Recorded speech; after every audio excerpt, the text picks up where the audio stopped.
solution. Ça veut dire quoi tout ça? Ça veut dire que il faut qu'on se mette au travail. Ouais. Et en tant que parent, il faut qu'on développe une pédagogie pour transmettre la religion à nos enfants. Donc je ne parle plus aux enfants, je parle aux parents maintenant. Vous êtes prêts? Et vous avez le choix entre entendre ce que je vous dis et le critiquer, ouais, ou faire semblant de m'écouter et continuer dans votre insouciance. Oh là là, commencez à être méchant le mec. Vous êtes prêts? Et je vais faire mal.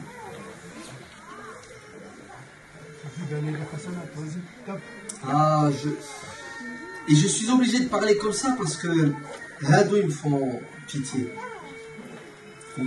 C'est terrible. Écoutez bien. Si vous croyez, si vous pensez que le fait d'envoyer vos enfants le dimanche, le samedi à l'école arabe, l'école musulmane, l'école coranique, tu l'appelles comme tu veux, c'est suffisant pour faire de vos enfants des musulmans équilibrés, vous vous trompez. Pourquoi vous vous trompez? Parce que il y a une étude qui a été faite. Elle a coûté des milliers d'euros par un organisme sur l'enseignement de l'arabe et de la religion dans les écoles dites coraniques en France depuis la période de 400 pages. Vous entendez? Vous savez c'est quoi la conclusion? Échec total. C'est un échec.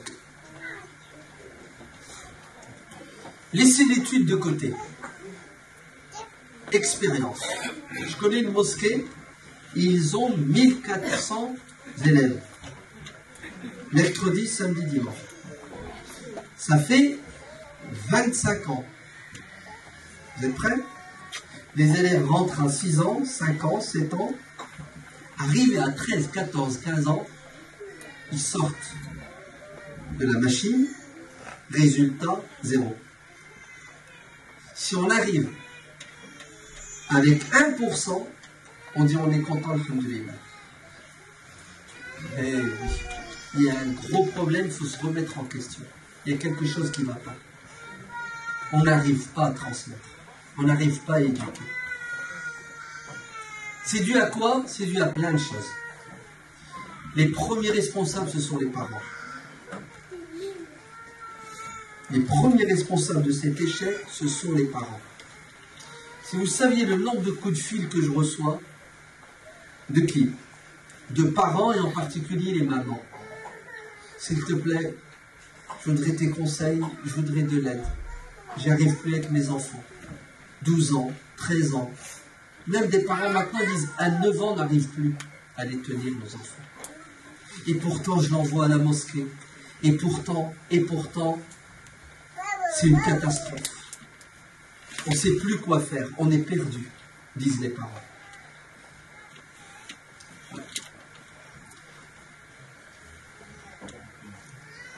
Les premiers responsables sont les parents. Pourquoi sont-ils responsables?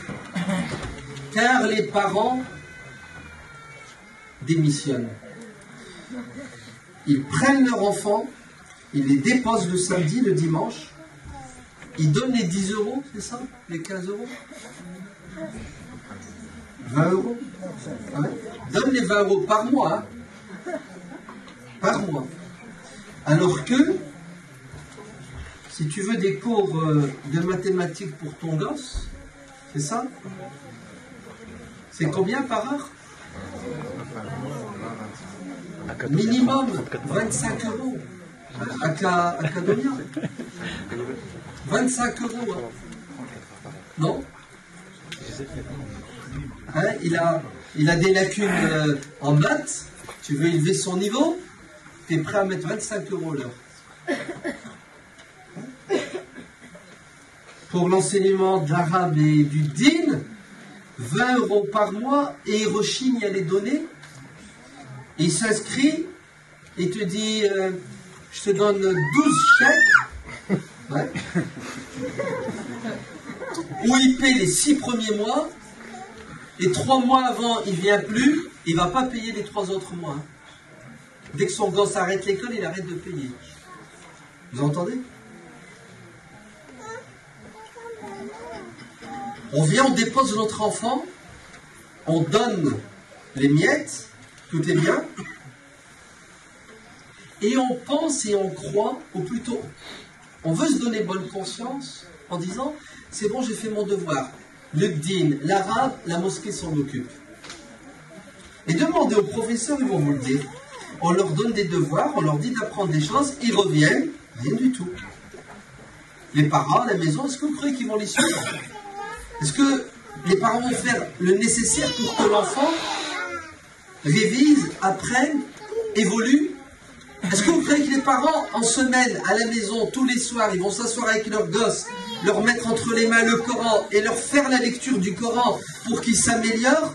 Ou rien du tout? La mosquée s'occupe de l'éducation spirituelle et religieuse et intellectuelle de nos enfants dans le domaine de la religion islamique. Vous rêvez, vous vous trompez. Le prof, c'est pas un magicien. Si l'enfant n'est pas prédisposé pour assimiler ce savoir, il perd son temps. Et c'est ce qui se passe dans nos mosquées, dans nos écoles. Deuxièmement, si vous croyez que l'enseignement qui est dispensé le dimanche à la mosquée est suffisant pour éduquer votre enfant, vous vous trompez. Parce que l'éducation, ce n'est pas uniquement la formation intellectuelle. C'est pas parce que le gosse, il va apprendre 45 hizb, 360 sourates. C'est parce que le gosse, tu vas lui apprendre la langue arabe, que tu l'as éduqué. À la rigueur, tu sais ce que tu as fait, tu lui as mis des informations dans le cerveau. Hein, tu as pris une clé USB, tu l'as branchée sur son cerveau pendant 8 ans, et tu l'as envoyé. S'il les retient, s'il les comprend, mais admettons. Mais tu ne l'as pas éduqué. L'éducation, c'est plus que ça. C'est quelque chose qui nécessite encore beaucoup plus d'efforts, beaucoup plus de suivi. Mais c'est surtout quelque chose qui nécessite, vous savez quoi? Des modèles et des exemples.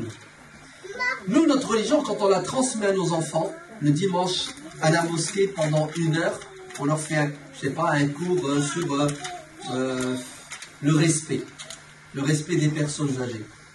Ah, vous savez le cours là pendant 1 heure, hein, théorique sur le tableau, un polyco. C'est que de l'abstrait de la théorie. Hein. Les travaux pratiques, ça n'existe pas chez nous. L'enfant ne vit pas ce qu'on lui enseigne. Ça rentre ici, ça reste quand ça reste, mais en tout cas, il ne le vit pas avec les sentiments, il ne le vit pas corps et âme. Et ça, c'est ce qui explique, entre autres, que la religion de nos enfants, c'est quoi? C'est une apparence. Il n'y a rien de profond. La preuve, regardez, dès qu'ils atteignent les 13-14 ans, ils font quoi à votre avis? Ils abandonnent tout. Ils se rebellent. Ils laissent tomber. Et ils vont faire un tour chez le diable. Ouais. Alors certains reviennent après des dégâts, d'autres ils restent et on les perd. Chez nous à la prison dans le Nord, il y a une prison qui s'appelle Maubeuge, j'ai un frère, il est aumônier. Ouais. Les prisonniers, quand ils viennent, ils s'assoient avec eux, ça, il leur fait de l'exhortation, c'est ça? Qu'est-ce qu'il a découvert, le frère? Il a découvert qu'il a en face de lui des jeunes qui sont passés par la mosquée. Des jeunes, il y en a un, il a dit, je connais 45 hizb, les 3/4 du Coran, les 2/3 du Coran. Par cœur, il les connaît. Sinon, la moyenne, c'est 10-15. Parce qu'on a un imam dans cette mosquée, il a une capacité extraordinaire de faire apprendre le Coran aux enfants. C'est bien qu'une fois qu'ils ont grandi, le détestent.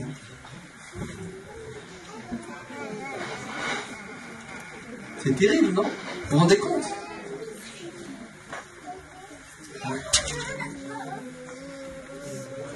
Vous vous trompez si vous croyez que la mosquée à elle seule, l'école arabe à elle seule va éduquer vos enfants.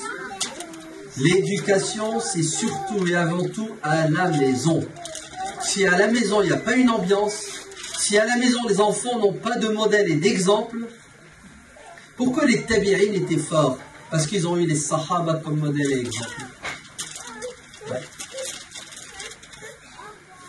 Si vous voulez que vos enfants aiment la religion, soient imprégnés par la religion, aimez-la d'abord, vivez-la, vous, chez vous, à la maison. Soyez des modèles et des exemples. Comment voulez-vous que cet enfant, il aime les sahaba, alors que ses parents ne lui racontent pas des histoires de compagnons? Et une fois qu'ils l'ont raconté, est-ce que l'enfant, il voit dans son père et sa mère l'histoire? Est-ce qu'il est capable de se rappeler l'histoire quand il voit le comportement de son père ou de sa mère? Non. Il ne le voit pas. Son père va lui raconter, sa mère va lui raconter, et après, dans toute sa vie, il ne verra jamais son père et sa mère conformes à ce qu'ils ont raconté. Deuxièmement, nos programmes sont à revoir. On insiste beaucoup sur la théorie, mais on n'insiste pas sur le côté pratique. Tu vas faire un dos sur la propreté dans l'enfant, c'est ça? Et au lieu de prendre les enfants et vous organiser pour qu'ils nettoient le quartier, ramasser les papiers par terre, ça fait partie de la sunna du prophète. Au lieu de les emmener et de nettoyer la mosquée une fois tous les mois, ça fait partie de... Vous comprenez? Vous allez parler de la générosité, la bonté, ouais, en islam. Au lieu de prendre les gosses et de leur faire je ne sais pas, de la nourriture, de la distribuer aux nécessiteux, on a du mal, subhanallah, à passer de la théorie à la pratique dans l'éducation.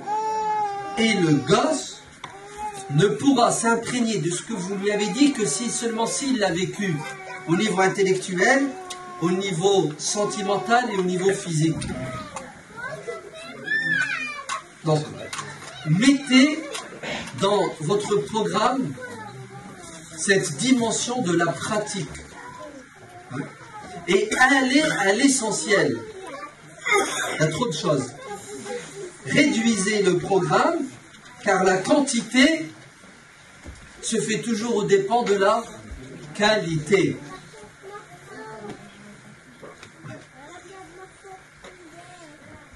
Et les enseignants doivent être des modèles et des exemples pour les enfants.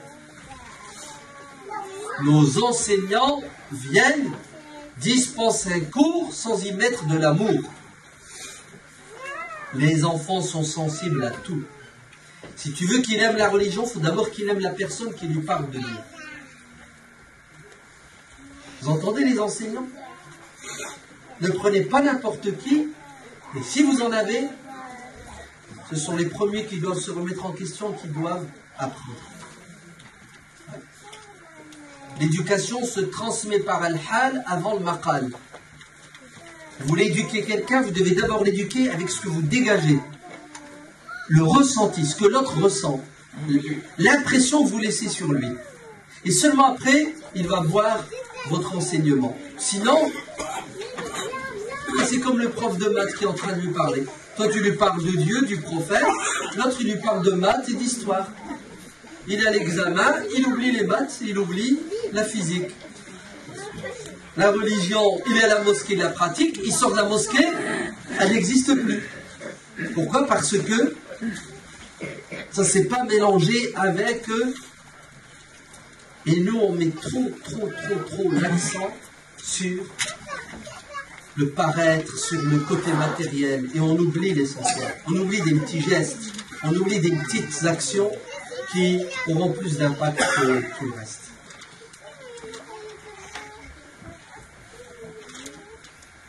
Alors, vous allez me dire, ouais, mais attends, on fait quoi maintenant? Tu es en train de dire que tout ce qu'on fait, c'est pas bien. J'ai pas dit ça. Ne le prenez pas comme ça, c'est pas vrai. Ce que vous faites, c'est magnifique, c'est bien. C'est super, parce que déjà, vous avez la bonne intention. Et il vaut mieux faire peu que rien du tout. Et si on n'arrive pas à faire à 100% ce qu'on voudrait faire, au moins qu'on le fasse à 15% et qu'on s'améliore. Moi, ce que je veux, c'est qu'on soit courageux et qu'on n'hésite pas à quoi? À se remettre en question. Il ne faut pas faire la politique de l'autruche. Vous entendez? Tout va bien, alhamdulillah. Non, c'est pas vrai. Il ne faut pas dire alhamdulillah n'importe quand. Ouais. Il faut dire d'abord qu'est-ce qui se passe, pourquoi il y a cet échec. Et c'est un échec, il faut le reconnaître.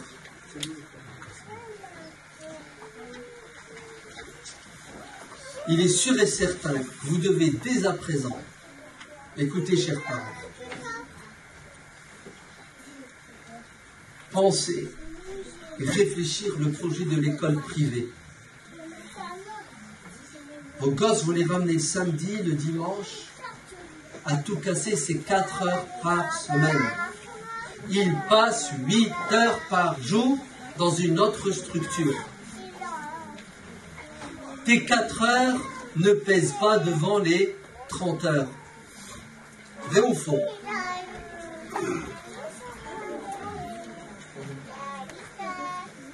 L'école privée musulmane est devenue une urgence. Pourquoi c'est une urgence? Parce qu'aujourd'hui, c'est 10 fois plus compliqué d'éduquer ces gosses qu'il y a 20 ans, qu'il y a 30 ans. Nos enfants, on s'est battus, on a fait ce qu'on pensait être le meilleur. C'était pas évident, mais c'était possible. La preuve, il y en a qui ont réussi. Quant à vous, je vous plains. Wallah, je vous plains. Et je ne voudrais pas être à votre place. En fait, j'y suis un peu parce que j'ai des petits-enfants maintenant. Wallah, c'est la galère. C'est la galère parce que l'école d'aujourd'hui, c'est pas l'école d'il y a 20 ans. Vous le savez, hein. Et c'est pas tellement l'école qui me fait le plus peur. Moi, ce qui me fait le plus peur, c'est ce que vous leur remettez entre les mains, dans les mains. C'est le téléphone, c'est Internet, c'est les jeux. C'est ça qui détruit nos enfants. C'est ça qui fout en l'air le cerveau de nos gosses. Et c'est pas seulement une destruction morale, éthique et intellectuelle, c'est même physique. Hein. Vous entendez, c'est physique. Et les ondes là, ouais, ce qu'ils voient, ce qu'ils entendent. Les gosses, quand ils jouent, vous savez, leur réaction, tout ça, c'est étudié par des spécialistes qui vous disent vous êtes en train de détruire vos enfants physiologiquement parlant. Et demandez aux enseignants, ils vont vous le dire. Le gosse, en CM2, CM1, il vient et il ne peut pas étudier, il ne peut pas apprendre. Tu ne peux rien lui mettre dans le cerveau. Son cerveau est...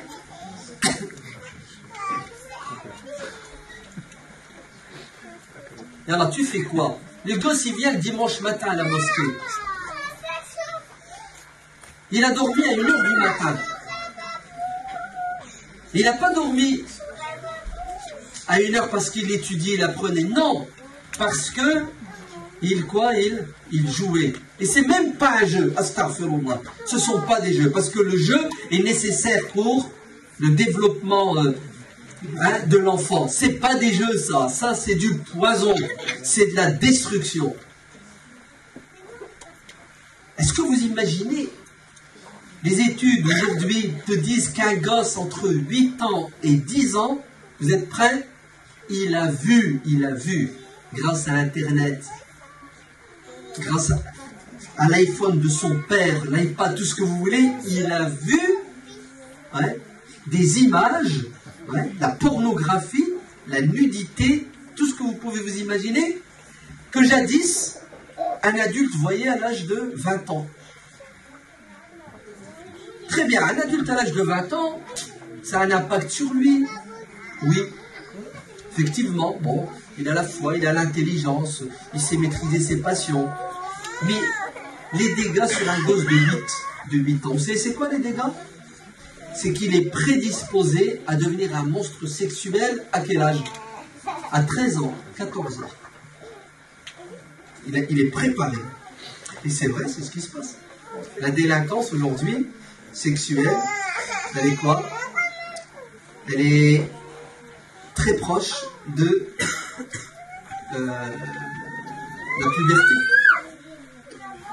Délinquance sexuelle, vous entendez, hein? Je parle de délinquance sexuelle. Et alors tu fais quoi? Tu fais quoi si ton gosse, il a déjà emmagasiné, enregistré, c'est dans son disque dur, des images, des sons, des scènes, que ce soit de violence ou de porno. Tu fais quoi avec ce gosse? Viens lui mettre le Coran dans la tête. Mais tu rêves. Wallah, les images sont plus fortes que 1000 sourates. Vous entendez ce que je viens de dire? Les dégâts, hein, d'une image sont terribles. Vous allez dire, ouais, mais on fait quoi? Hein, on fait quoi? On fait comment à la maison? On fait comment pour les occuper, pour les tenir? Tu vois, tu veux qu'on jette la télé, tu veux qu'on coupe Internet, tu veux qu'on ait plus de portable? C'est pas possible. On fait quoi? Vous dire la vérité? Je ne sais même plus quoi vous dire. Tar, tu pètes les plombs, tu deviens... On est presque désarmé. Et ça date... Il y a 15 ans, là, ça a commencé depuis l'an 2000. Hein. La généralisation de ces moyens de communication sataniques. Parce qu'ils sont mal utilisés. C'est une fitna sans précédent. Et c'est presque... Il ne faut pas être pessimiste, hein, il ne faut pas l'être. Mais il faut être réaliste en tout cas. Il faut être réaliste. Il faut mettre sur la table tous ces problèmes et trouver des solutions. Occupez-vous de vos enfants. Sinon les autres ont déjà commencé à s'occuper d'eux. C'est déjà fait le travail. À la maternelle, c'est fait. À la crèche, c'est fait. La théorie du genre. Vous voyez, l'homosexualité, tous ces trucs-là, LGBT, c'est déjà fait maintenant, là. Ils ne sont pas en train de mettre un film, hein, dans les écoles.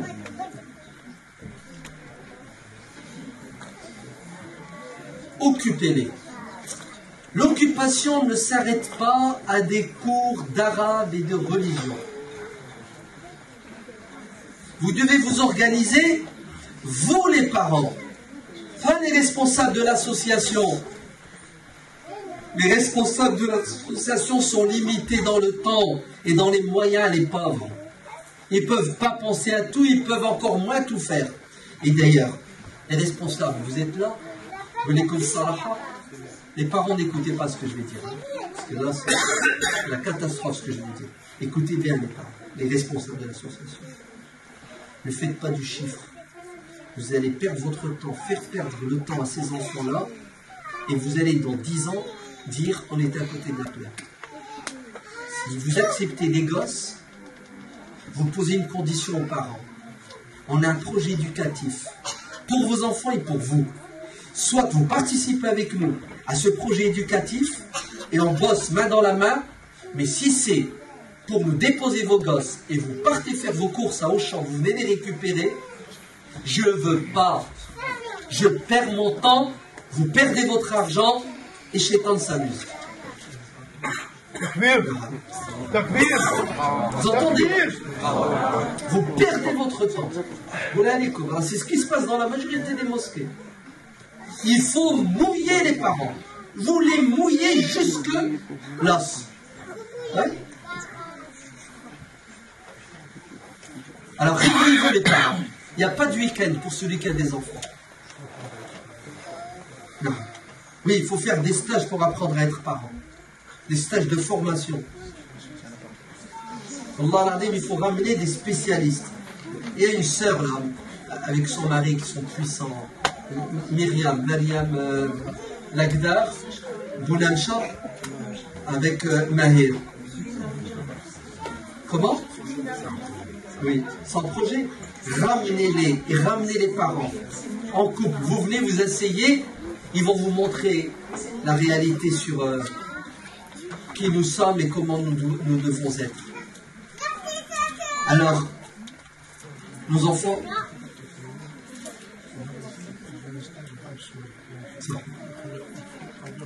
Tout à fait. Ça, c'est pour les jeunes, ceux qui veulent se marier.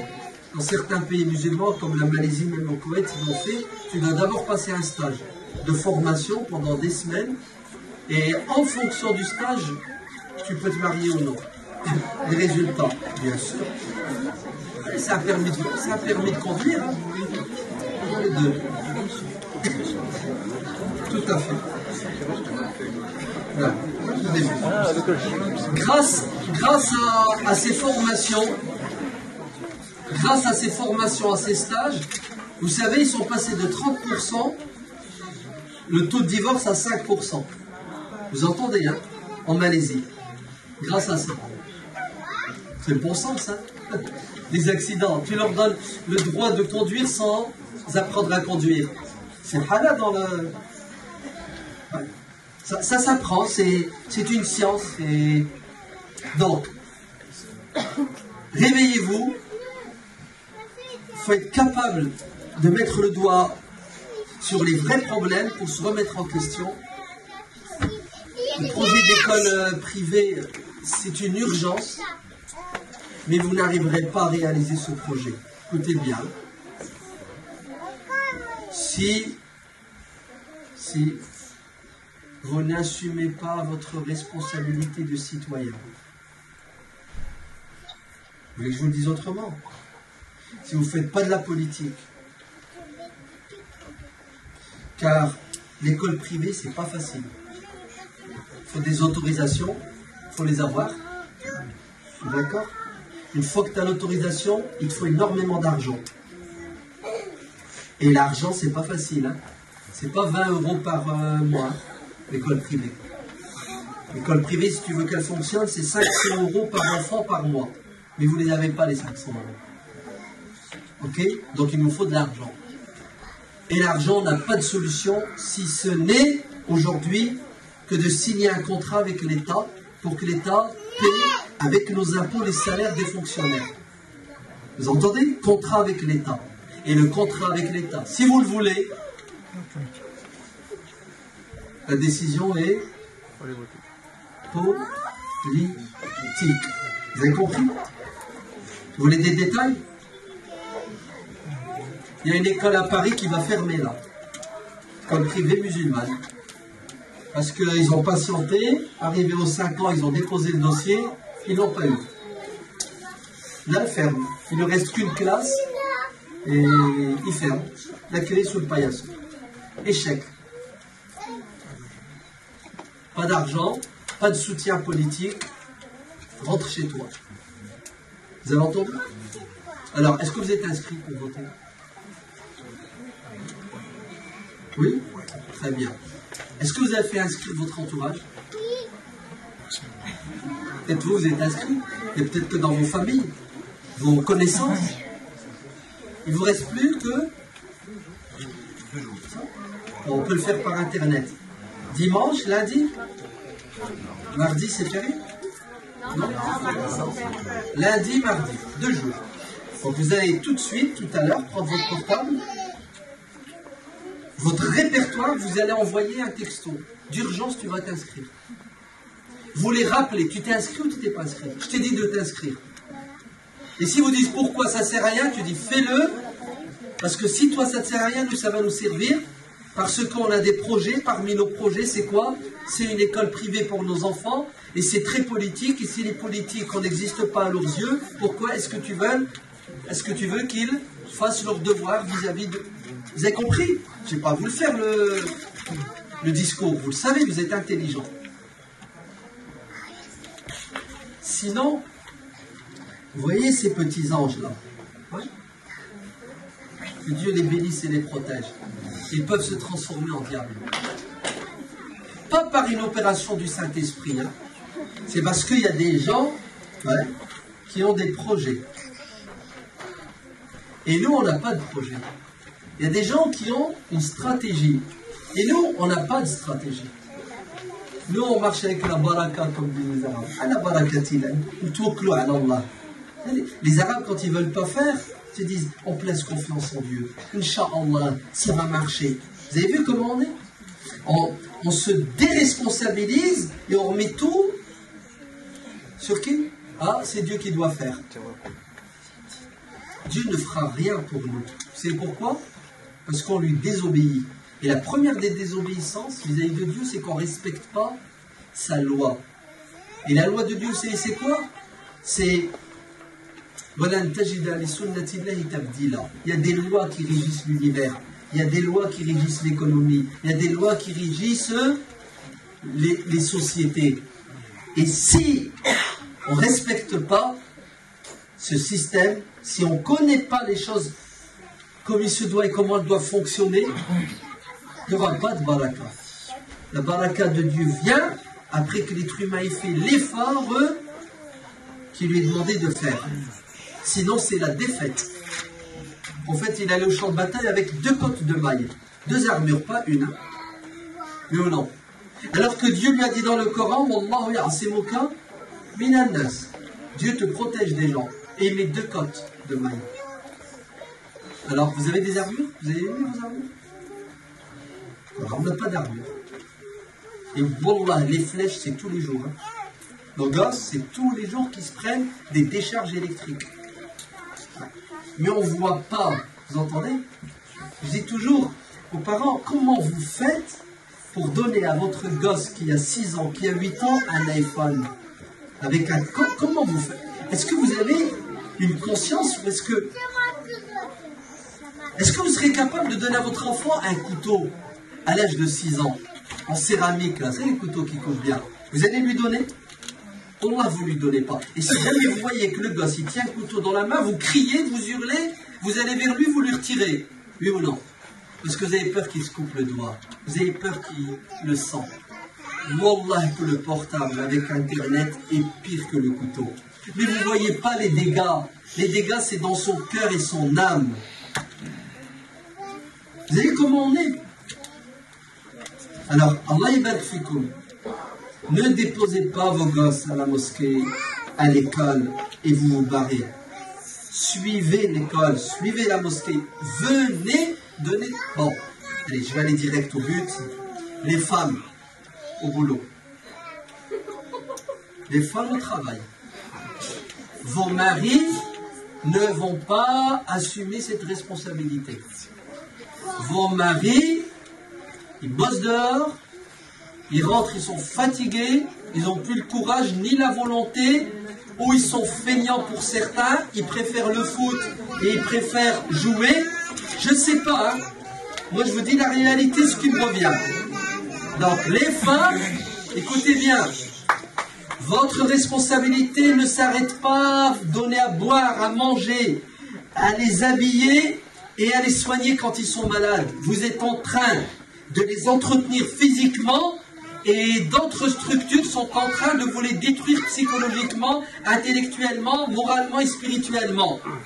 La télé, Internet, les copains, la rue, une partie de l'école. Vous êtes en train de perdre votre temps. Vous êtes en train de gaspiller votre santé. Vous êtes en train de vous sacrifier dans le vide. Vos enfants vont grandir et se retourner contre vous. Alors, c'est ce que vous allez faire. Vous allez diminuer le matériel. Ouais. Le matériel, là. Il est secondaire. Et vous allez mettre le paquet sur l'éducation intellectuelle, morale, psychologique de vos enfants. Comment? Vous allez intégrer la mosquée. Vous allez intégrer la structure. Vous rentrez les pieds dans... Vous mettez les pieds, là, hein, dans le plat. Et qu'est-ce que vous allez faire? Vous allez faire les activités nécessaires pour vos enfants. Comment se fait-il que nos gosses grandissent, hein, et ils ne savent même pas faire une omelette? Vous rigolez, mais vous savez qu'est-ce que ça veut dire, ça? Ça veut dire que ce sont des assistés. Dans ce qu'il y a de plus vital, tu ne manges pas, tu crèves, oui ou non? Vous savez ce que ça veut dire? C'est-à-dire que ton gosse va grandir, ouais, dans ce qui... 3 fois par jour, il faut manger au minimum. Vous savez comment il va faire? Il va aller dans la grande surface, il va ramener de la bouffe qui est déjà faite, il va la réchauffer. Vous savez ce que ça veut dire? Ça veut dire qu'il bouffe, il a mal bouffe. Vous savez quelle est la conséquence de cette nourriture sur le cerveau de l'enfant? Voilà, vous ne le savez pas. Vous ne savez pas que dans ces produits-là, ils mettent, dans cette bouffe, ils mettent des produits nocifs et dangereux qui détruisent les capacités intellectuelles de vos enfants. Je vous prie que la nourriture n'a pas un impact sur notre cerveau. Et pourquoi Allah il interdit des choses dans la nourriture? Pourquoi? Vous ne le savez pas. Ce gosse, vous savez ce qu'il va faire? Il va passer son temps à manger dehors ou à ramener de la bouffe de dehors. Impact sur son cerveau, sur sa santé, mais impact sur l'argent. Pire, vous savez quel est l'impact le plus terrible? Il n'y a plus de famille. Mais oui, il n'y aura plus d'esprit de famille. Puisque la famille, les moments forts, c'est autour du repas, non? Vous avez toutes les conséquences.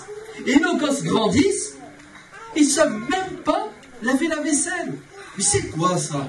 On est en train de faire des assistés, des handicapés sociaux qui vont devenir des objets manipulés par les grandes surfaces. Pourquoi vous ne faites pas des ateliers à la mosquée? Des ateliers. Nos enfants ont besoin d'apprendre concrètement. Il y a sans doute parmi nous des enfants qui ont des dons. On étouffe leur personnalité. Et le mec, c'est un dessinateur. Le mec, il est fait pour sculpter. Le mec, il est fait pour quelque chose. Rien. Nous, c'est assieds-toi pendant 2 heures et tu écoutes. Bougez-vous les femmes. Faites pour vos enfants le maximum d'activités pour qu'ils soient occupés, car le temps libre, c'est la pire des choses. El falah, le temps libre. Vous entendez? Un gosse, s'il n'est pas occupé, il va vous rendre la vie impossible. Et quand vous allez en avoir marre, vous allez dire, tiens, va dans ta chambre et joue. Laisse-moi tranquille. Vous allez lui ouvrir la télé pour qu'il vous laisse. Vrai ou faux? C'est la vérité. Et vous rêvez si vous croyez que les 2 heures d'éducation islamique vont réparer les 24 heures de télévision, d'internet pendant la semaine. Smaholi, je suis méchant.